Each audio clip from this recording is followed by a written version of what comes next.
Hello guys, good afternoon. Kumusta na ang lahat? Yes guys, galing ako nag-CR kasi naihi ako eh. And then ngayon, nandito ako ngayon guys sa resort kasi meron kaming reunion guys, Pansito Clan Reunion 2026. So I am very happy kasi po nakilala ko ang mga relatives ko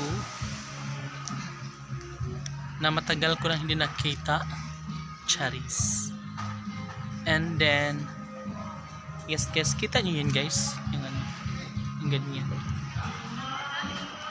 It's a magic fruit na siguro tawagan na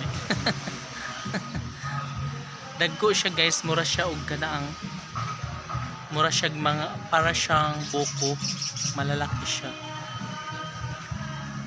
Yung mga kasama ko guys nandun nagbi-video okay, nagiinuman guys, ang lalaki niya oh. Diba?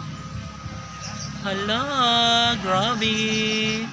Ano yan guys, meron kasi kami yan dati sa kapitbahay ko doon sa may old barangay Cantagno sa lugar namin, yung landslide area ba, may ganyan doon na atas nang hingi kami guys, tapos ano yan, bibiyakin, tapos kukunin yung laman and then papakuluan, then after ng ilang oras na pagpapakulo, yung katas niyan ay magiging kulay lavender at tapos yun ang iinumin.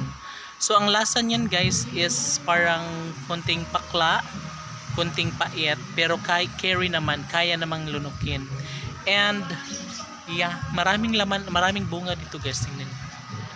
Diba? So nandito pala ako guys sa Sheng Sheng Beach Seafront Resort dito sa may barangay Maitom, Baybay City, Leyte. So po, dito po ginaganap yung taon-taon na reunion ng Pansito Clan po.